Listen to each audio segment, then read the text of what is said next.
everybody. I'm Christine Upchurch, and I'd like to welcome you to the Change Event. Now, the Change Event is something that is a global meditation by many leaders around the world, and I want to thank Alina Jansen and Kyle Paget for inviting me to be a part of it, and I want to thank you for being here today to be a part of this, because it is through our collective energy and vision that we will create a new world, create a more positive world. And I see that some people are joining me. Hello, I see some familiar names. Thank you for being here, and thank you for caring. If you don't already know who Justine Damon is, this particular gathering was created in order to honor her. Justine Damon was a healer, a teacher.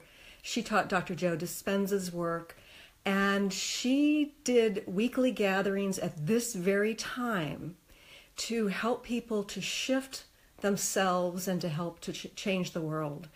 And unfortunately, through this strange incident, she was trying to help somebody who was potentially being assaulted, and the police accidentally shot her. So her death has got the healing world kind of reeling, because we know that we're here to light up the world, right? Those of you who are connecting here today, you're here for a mission too, I suspect. And seeing these sorts of things happen to one of our own, and then seeing the kinds of turmoil that exists all over the world, it's heartbreaking, right? It's, seeing what's been going on in Charlottesville, Virginia, the hatred, the protests based on separation, the murder, the terrorism against one protester who believed in the connection of all, who believed in equality, and the two policemen who died in that helicopter crash. It's just one of many events. And yes, indeed, the horrific things have been going on in our world, for as long as history's been around, right? And yet, there's something about what's going on right now, here, today, where we're ready to shift things. And so I want to spend a little time today talking about my perspective about where we're at, and what I think may be a missing component to help us to shift and to manifest a greater, more loving, more peaceful world, and then lead you all through a guided meditation. So I'm very happy to see many of you here. And I'm just learning Facebook Live. This is my first Facebook Live broadcast. I probably shouldn't admit to that, but it is. I've taught thousands around the world, and I do a weekly radio show, but getting live in front of Facebook and trying to manage these things is new to me. But anyway, I do want to thank you for coming together in this conscious way. And whether or not you're here at this time, the exact time when Justine would normally teach every week, at the time of the live gathering, or whether you're doing this after the fact, in this realm of consciousness, of intention, of the connecting to others, time's not relevant. So I want to thank you for joining us here with us here whenever you're joining with us. And okay, so quickly, I just want to share some of my perspective and about what's going on in the world. And now we know that there are horrific things going on in the world, things that are breaking our hearts, things that are enraging us, things that are motivating us to be compelled to do more to change the world, right? And yet, it can be a little disillusioning sometimes if we're here showing up as healers, as conscious individuals, as activists, whatever realm we're working, even if it's just within the context of our family and our friends and our community. The thing is, it can be really disheartening to see the sorts of things that are going on in the world today. And yet, I want to sort of take a higher vantage point perspective on what may be going on. Now, keep in mind, let me come up with an analogy. All right. You're in bed, your stomach is growling, you're hungry, you decide, I'm going to quietly tiptoe to the kitchen and grab something to eat. And so you don't want to wake other people up. You leave the lights low, you've got a few night lights, and you're reaching into the pantry and you can't find that one item that's just going to satisfy you and help you to go to sleep. And so finally you go over to the lights and flip them on, and suddenly you look around and it's like, holy crap, there are cockroaches scurrying about. Now let me ask you something. When the night lights were on, do you think that the cockroaches were there? Yes, they were, right? It was the illumination that helped us to see that they were there. They were hiding in the darkness, right? And then when the light came on, it threatened their survival. They feared. They began this erratic behavior. They went running, right? So here we are, bringing our light to the world at this time of what I believe is an important transformation, and we are seeing some horrible things. It's not in spite of our efforts. It's not in spite of our light, but at least partly because of it, right? When you turn on your light, you're going to see what was existing in the shadows, and that's what we were doing today, and I believe we're doing it on a collective level. So yes, these things are disturbing. Yes, we need to change the world to shift things, and yet I don't want you to be discouraged because these things already existed. We're just seeing them in new ways, and sometimes really shocking ways. So, when we learn in the sort of the consciousness realm about manifestation, right? We are thinking in terms of creating a vision. Now, many of us hold in our hearts and in our minds a vision of world peace, a vision of community where people are respectful and loving towards each other, where separation does not exist, at least in terms of how we treat one another, regardless of race, so skin color, sexual orientation, any of these things, religious preference, wherever we're from, these labels that we can put upon ourselves and each other to create separation. We can envision a time and a place where that doesn't exist anymore. So the vision is really, really important. And we learn through visualizations, through affirmations, through taking action that we are aiming towards that goal. And we need to vibrationally align with it. And I tell you that I think that there's a missing piece, sometimes for us as individuals, as well as for us as a collective, that's impeding our progress with our manifestation of a more peaceful, loving world.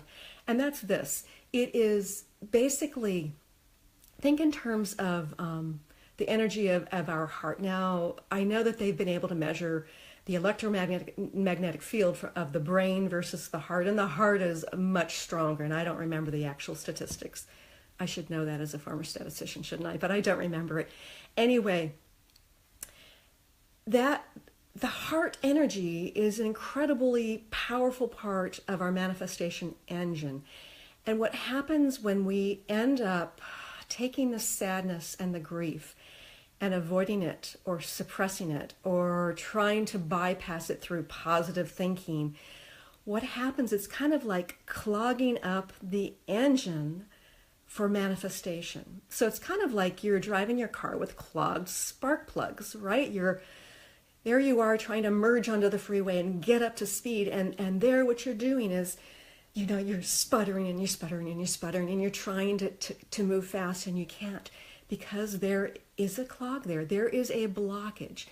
And I believe that when we have that kind of stuck energy in our heart, it actually impedes our power of manifestation. So there is the individual, right? And this does affect us. But even if we have cleared out a lot of our stuff, so to speak, I say that, stuff in quotes, and you and I probably all know that, it's a lot of long-term hard work, and it's probably never clear. And yet there are many of us who have done a lot of that inner work and who have not been afraid to look at our grief and our shadow side and that stuck energy and to have moved it through. And yet the world is as it is. And there's so much good in the world. There's so much collective love. It's overwhelming how much good there is in the world. And yet our engine for manifesting is still sputtering. So I think that what we're being asked to do, those of us who are showing up in a conscious way, are actually being asked to serve the collective, and not just by the shifting of our own personal energy, which is huge and very, very important, but also by helping to clear out that stuck energy of the collective heart, so to speak. And so I think that as any grief counselor would tell us, the only way to deal with grief is to step into it and walk through it. So I believe that what we're being asked to do at this time is to allow ourselves to be triggered, so to speak. Just allow ourselves to feel what it is that's bothering us deeply about the collective. And I know that's pretty scary because there's so much that is there in the collective that is shocking as we are illuminating what's in the shadow. But I think that as grief counselors teach us, we don't need to experience all the grief in order to allow the grief to flow outward. So I think what we're being asked to do is to actually feel at least a piece of that collective grief. So think in terms of what may hurt you the deepest about the collective. It might be the sorts of things that we have seen in Charlottesville, Virginia. It may be that bright lights and innocent people are getting shot and killed by police. It might be about bombs getting dropped in whatever country where they're getting dropped. It might be something about our political arena in whatever country we're living in. It might be treatment towards animals, the horrific way that we treat other species that we think of as separate from humans, or how we're polluting the earth. It doesn't matter. It's overwhelming if we look at the total. But I think what's important is for each of us to just sort of look at the one little piece that touches us deeply. And to know that by doing so, we're going to be okay, right? It's the suppressing and the avoiding that actually causes more pain than actually dealing with it. So what I'd like to invite you to do is to just think in terms of what it is that's sort of in your heart today that may be kind of making your heart sputter a little bit. And we're going to focus on that. And I know that this seems counterintuitive to what we're being taught on a continual basis about manifestation. But I tell you, when we can clear out what's in the heart, that's the stagnation, it allows the energy of the heart to flow. So what I'd like you to do is just to spend a few moments going through a little meditation with me, and think in terms of, what may trigger you in this moment. And what I'd like you to do is just to take a deep breath in and exhale, and pay attention to whatever sensation you're feeling in your body. Take another deep breath in and exhale the stress and the resistance to whatever it is you're feeling at the moment. Take another breath in. And close your eyes and pay attention to what you're feeling in your body. Without judgment or resistance, just let it be and feel. You might feel a tingling somewhere, or a little pressure or discomfort, or some tingling. It doesn't matter what, just note it, pay attention. And as you take deep breaths and exhale the stress and the resistance, I want you to just spend a few moments focusing on, in whatever way feels appropriate to you, that piece of grief about whatever event or situation in our world that touches you deeply, that you haven't allowed yourself to feel fully.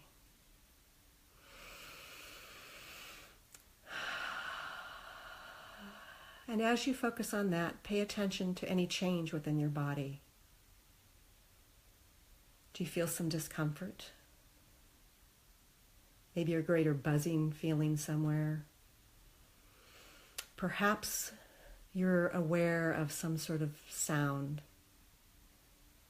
It doesn't matter what, just observe it. And as we go deeper and deeper into the little bit of pain that's a part of the big collective pain, I want you to understand that in this place that may feel dark, that may feel difficult, that may feel engulfing, this place is also the place of connection. As you connect with the sensations and the images going through your mind and just being present with what is, note that you're not alone in feeling this pain. In fact, there are many, many of us who are. And note that this collective pain is connected to this collective love and desire for a different kind of world, for building upon the good that's already been created and affecting more and more in the world, and affecting every species in the world and every plant and tree in the world, and the energy of the collective, of our Gaia. So it's through that path into the heart, that acceptance of what is, which includes the pain, that allows us to connect in new ways. And if you are present with somebody else's pain, know that it's based in love and desire and the hope for a different kind of world. So as you connect with this, as you allow whatever it is you're feeling, whether it's sensations or sadness or even giddiness with connecting with others, or perhaps even some random thoughts going through your mind, see if you can get yourself into a place of what I call vibrational ease, of just accepting what's in the moment right now. And as you are in this place of just allowing whatever it is you're feeling, allowing whatever it is in the world that exists to be in this moment as it is, that this is a very, very powerful place to manifest from.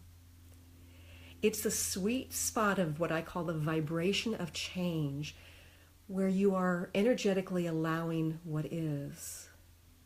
And it doesn't mean that you don't want to create change. It doesn't mean that you don't have a vision for something more. But it's a powerful place. It opens up the energy of the heart and the mind to receive inspiration for vision and action. So in this place of just being present,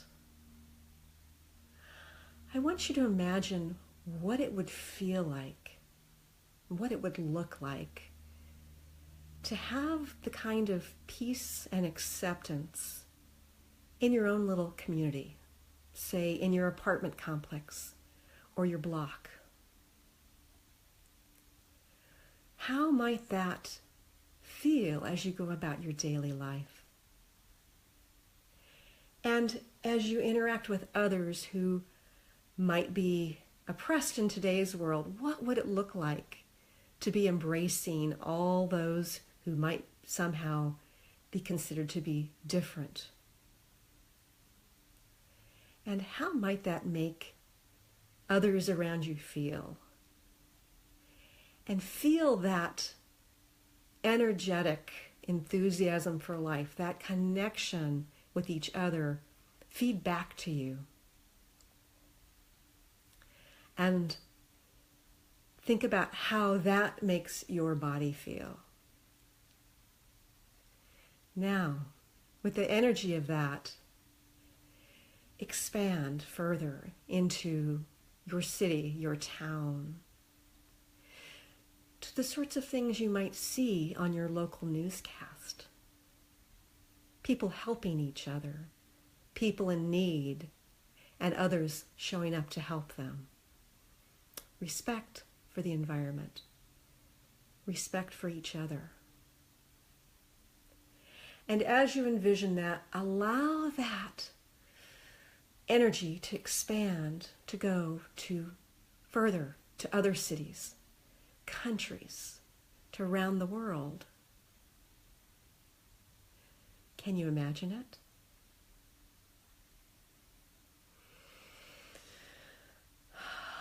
And what it would feel like to have the turmoil of these things that come up from this notion of separation, these things that have come up through the shadows based on fear, to have them be a thing of the past.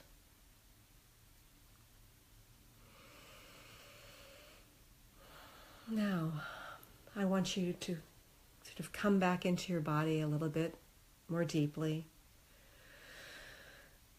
and know that you are both the high frequency vibration of the energy of your thoughts and the energy of your light, as well as the lower frequency vibration of the energy of your body.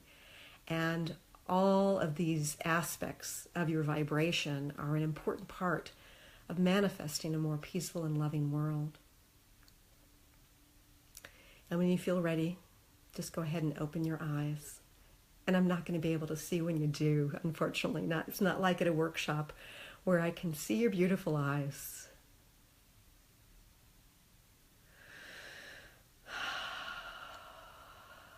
Send me a message or a button, a like or a heart if you feel like this connected you in a new way. And I really appreciate you joining us here today. You're welcome, my beautiful friend. Hello, Barb. Oh, yes. You know, we're very powerful manifestors, and I think sometimes we forget that.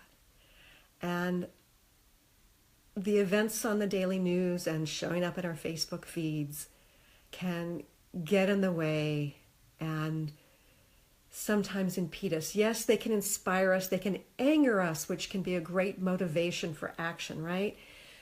But don't let the events of the world make you mistrust your light. Your light is an important part. And the work you do on yourself to create peace inside your heart, it has this huge ripple effect. And whatever actions you take to show up, when you feel inspired, when they feel in alignment, it's important work that we're doing here. And I thank you for connecting with us here today. And I thank Justine Damon for what she did. I thank Heather Heyer, I believe is her name, for what she did and in Charlottesville and what people are doing in their own personal ways. There's an abundance of people here doing their part to make this place a better world. There's an abundance of good. And even a little bit of that gives me a lot of hope. So I want to thank you again for joining me here today. And for my entree into Facebook Live, I will probably be doing more of it. Sometimes creating blogs takes a whole lot of time. I think sometimes it might be good if I just sort of get in and spew my thoughts in Facebook Live. And I want to, thank everyone for showing up. And my website's christineupchurch.com if you want to connect. And of course, here I am on Facebook. So you've already found me. And I look forward to connecting with you again soon. And I'm going to say goodbye. Love you all.